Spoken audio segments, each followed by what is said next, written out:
Does loving yourself feel impossible sometimes? If self-love feels like the hardest thing to do and you don't even know where to start, well, in this video, we'll provide a step-by-step guide on how people typically learn to love themselves again and uncover which stage most people fall into the trap of getting stuck. Stage 1, self-awareness. Self-love begins with self-awareness. It involves understanding your feelings and recognizing your patterns. For instance, maybe you notice that you constantly put others first and end up feeling drained. Or perhaps you catch yourself procrastinating on things that are actually good for you and realize it's tied to fear of failure or negative thoughts telling you that you're not good enough. Self-awareness is the stage where you learn to pause and ask yourself, what am I feeling? What do I need right now? To help with understanding your emotions, you can start a reflection journal. At the end of each day, write down moments when you felt drained or unhappy and why. Over time, you'll spot patterns that help you understand yourself better. Always remember that awareness is the first step toward change. Self-acceptance. Once you're aware of your patterns, the next step is accepting yourself. This doesn't mean ignoring your flaws, it means embracing all of you. The good, the bad, and the messy, without judgment. Self-acceptance says, I may not be where I want to be yet, but I'm still worthy of love and respect. Maybe you struggle with time management or getting things done.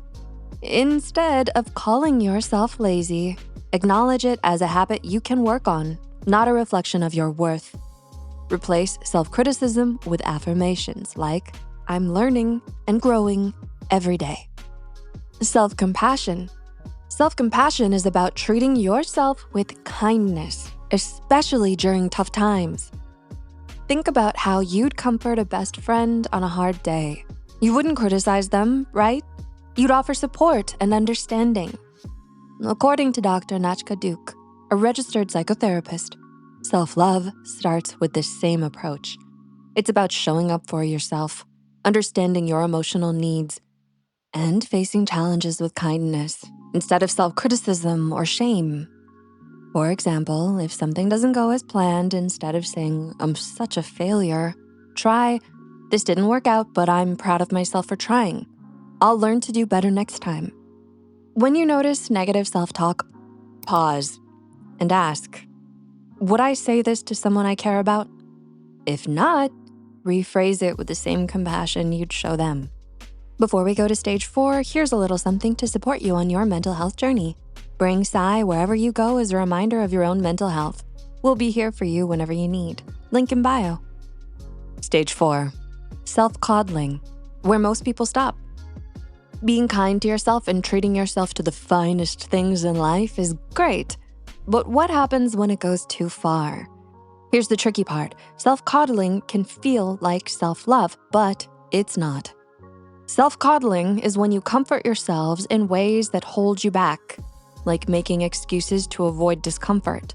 It prioritizes short-term relief over long-term growth, keeping you stuck.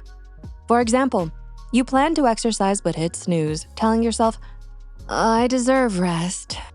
While rest is important, constantly using it as an excuse prevents progress. Instead of skipping your workout entirely, say, I'll do 10 minutes instead of a full session. Unlike self-love, which empowers you to grow, self-coddling keeps you in a cycle of self-pity and stagnation. It feels good in the moment, but limits your potential in the long run. Remember, self-love is about doing what's best for your future self, not what's easy right now. So, how do you prevent yourself from falling into this trap? This leads us to the next point. Stage 5, accountability and growth.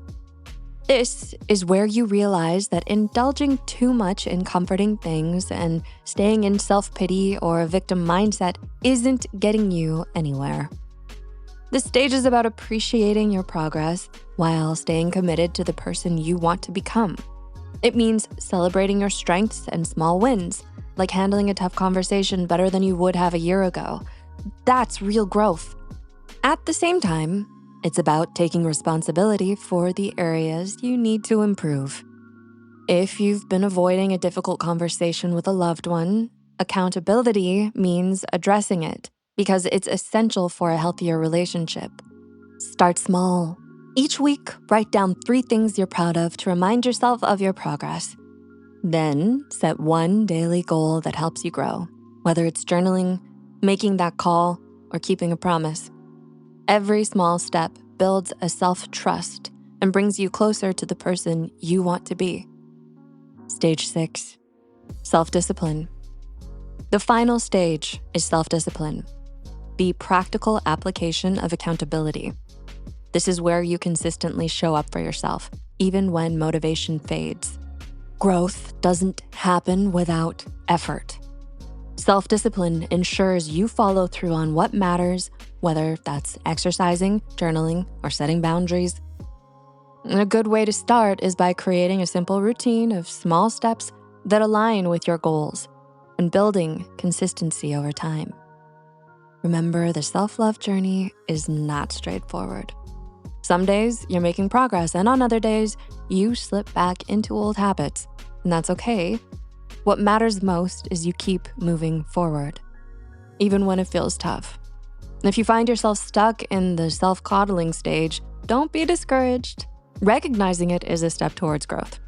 Treat yourself with kindness as you work on self-appreciation and self-discipline. Progress takes time, and every step, no matter how small, brings you closer to the person you want to become. So what stage are you in your self-love journey?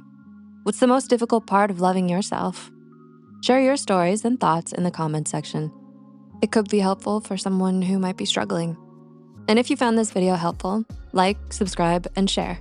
You can also watch this video for more insights on self-coddling.